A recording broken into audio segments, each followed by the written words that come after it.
அதே சமயத்தில் ராதிகா வந்தாங்க. ராதிகாவுக்கான ஒரு அதிகமாக செலவு பண்ணாங்க. அவங்க செலவு பண்ணாலும் கூட அவங்களால ஒன்றும் பண்ண முடியல.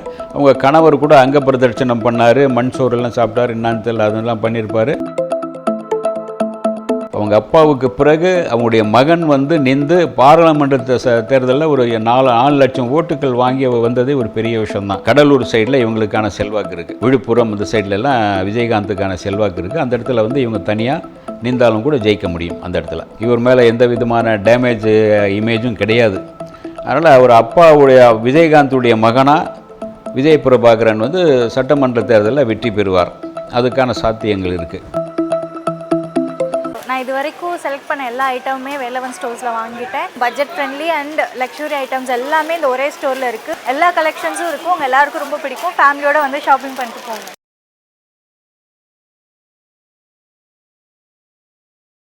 சார், சமீபத்தில் இந்த விருதுநகர் தொகுதி மட்டும் ஒரு இதுவாகவே நீடிச்சுது. கடைசி வரைக்கும் அதாவது இவரா அவரா அப்படின்ற ஒரு போட்டி நிலவிட்டே இருந்தது. நீங்கள் பார்த்துருப்பீங்க.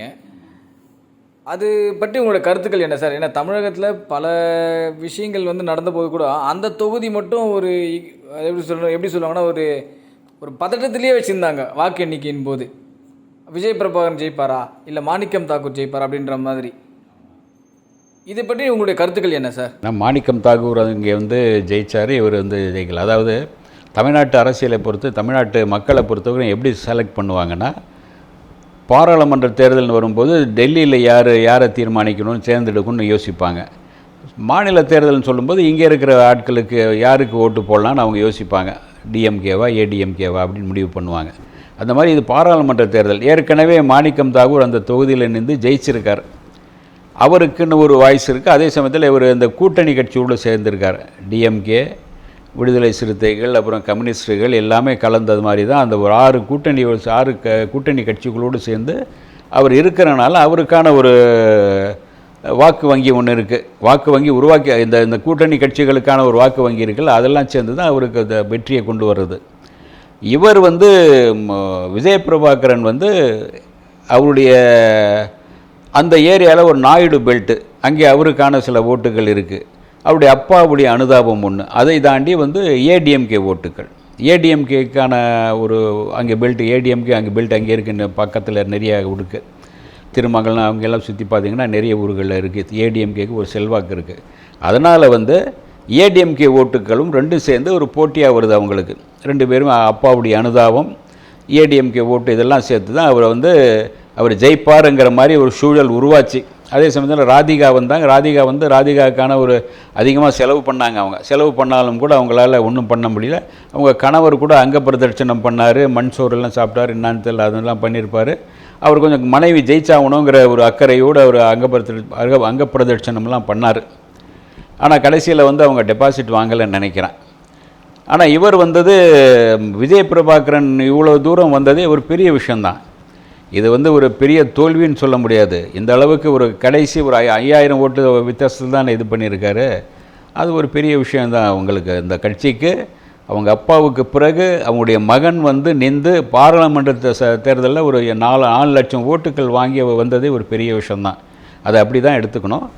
இதை எதிர்பார்ப்பு ஏற்படுத்தப்பட்டதான். உங்களுக்கு அவரா இவராங்கிற மாதிரி பரபரப்பு போச்சு. மாணிக்கம் தாக்கூர் வந்துட்டார். மாணிக்கம் தாக்கூர் ஏற்கனவே ஜெயிச்சதுனாலும் காங்கிரஸுடைய பெல்ட் அங்கே கொஞ்சம் இருந்தனால, அப்புறம் டிஎம்கே எல்லாமே அந்த கூட்டணி கட்சியுடைய பலத்தாலும் மாணிக்கம் தாக்கூர் வந்துட்டார்.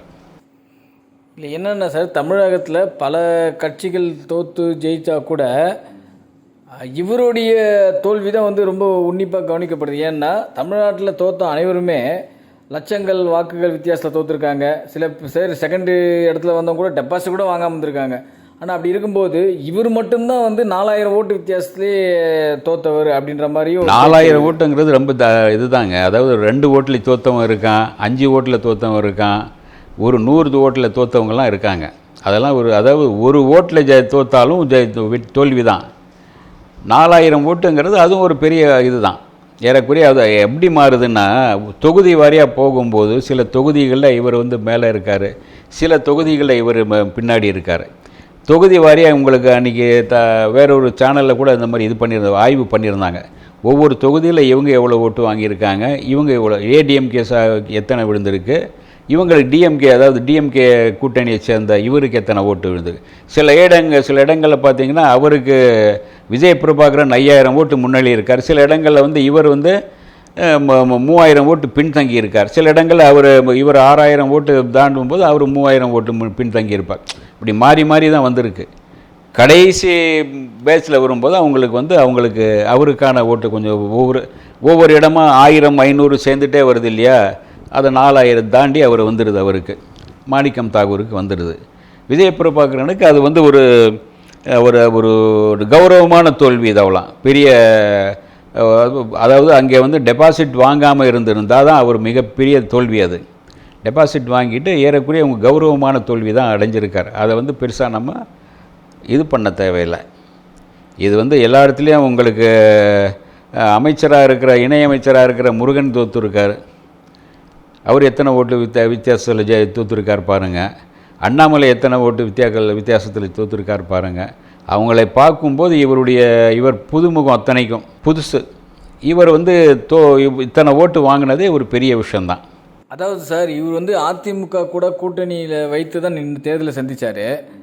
அவங்க அதிமுக கட்சியில் இருக்கவங்க கூட யாருமே இவ்வளோ ஓட்டு வித்தியாசத்தில் தோக்கலை. இவர் ஒண்டி தான் வந்து குறைந்தபட்ச ஓட்டு வித்தியாசத்தில் தோற்றுருக்காரு. அப்படி பார்க்கும்போது வந்து அவங்கள காட்டிலும் இவரே பரவாயில்ல அப்படின்ற மாதிரி தான் சார் சொல்லப்படுகிறது.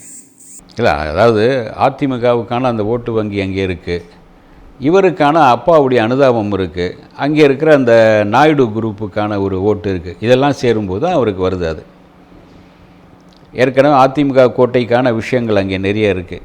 அதெல்லாம் அந்த ஓட்டுக்கெல்லாம் மாறுது இல்லையா.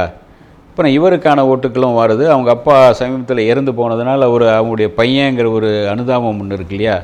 அவர் நல்ல மனிதனுடைய பையன், அவருக்கு நம்ம முடிஞ்சதை ஓட்டு போடுவோம்னு நினைப்பாங்க இல்லையா. அதனால் அந்த ஓட்டுக்கள் வந்திருக்கு.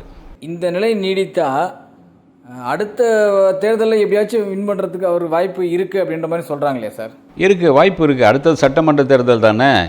சட்டமன்ற தேர்தலில் ஜெயிச்சு வரலாங்க. அதாவது இப்போ நீங்கள் நின்றது 6 தொகுதிகளை கொண்டது. ஒரு பாராளுமன்றங்கிறது 6 தொகுதிகளை கொண்டது. சட்டமன்றங்கிறது ஒரு தொகுதி தான். அது ஒரு தொகுதி ஈஸியாக நீங்கள் ஜெயிச்சுட்டு வரலாம். சில இடங்களில் 1 லட்சத்துக்குள்ளே வரலாம். சில இடங்களில் 80,000 ஓட்டுக்குள்ளே சில தொகுதிகளில் சின்னது இருக்கலாம். ஜெயிச்சு வரலாம். சட்டமன்ற தொகுதியில் தாராளமாக ஜெயிச்சு வர முடியும் அவங்களுக்கு. அடுத்தது வந்து 2026 தானே. அப்போது அநேகமாக வருவாங்க. அவங்க எந்த கூட்டணியோடு, இவங்க அதே கூட்டணியில் இவங்க தொடர்வாங்களா என்னான்னு தெரில. இவங்க தனித்து அப்படின்னு வர முடியாது. தனித்துன்னு வந்தால் ஏதாச்சும் அதாவது அந்த இடத்துல உங்களுக்கு அந்த இதில் மதுரை சைடில் அல்லது உங்களுக்கு இந்த கடலூர் சைடில் இவங்களுக்கான செல்வாக்கு இருக்குது. விழுப்புரம் இந்த சைட்லலாம் விஜயகாந்துக்கான செல்வாக்கு இருக்குது. அந்த இடத்துல வந்து இவங்க தனியாக நின்றாலும் கூட ஜெயிக்க முடியும். அந்த இடத்துல வரப்போகின்ற, அதாவது 2026 வந்து சட்டமன்ற தேர்தல் வரும். அப்போ வந்து விஜய் பிரபாகரன் வந்து ஏதாவது எம்எல்ஏ கேண்டிடேட் நிற்க வாய்ப்புகள் இருக்கா? இருக்குது வாய்ப்புகள் இருக்குது. ஏன்னா இப்போவே உங்களுக்கு பாராளுமன்றத்துக்கு அவர் நின்றுருக்காரு. அடுத்து அதே மாதிரி சட்டமன்றத்துக்கு அவர் நிற்பார். அவங்க அம்மா எல்லோரும் நிற்பாங்க. அந்த கட்சியை சார்ந்தவங்க ஒரு ஏறக்குறைய 10-20 பேர் நிற்பாங்க, நிற்காமல் இருக்க மாட்டாங்க. அநேகமாக அவர் நின்றாலும் ஜெயிப்பார். சட்டமன்ற தேர்தலில் கண்டிப்பாக அவர் நின்றால் ஜெயிப்பார். ஏன்னா அப்பாவுக்கான அந்த அலை இருக்கு இல்லையா, அப்பாவுக்கான ஒரு அலை, அப்பாவுக்கான அந்த நல்ல பேர் எல்லாமே அவர்கிட்ட இருக்குது. இவர் மேலே எந்த விதமான டேமேஜ் இமேஜும் கிடையாது. அதனால் அவர் அப்பாவுடைய விஜயகாந்துடைய மகனாக விஜய் பிரபாகரன் வந்து சட்டமன்ற தேர்தலில் வெற்றி பெறுவார்.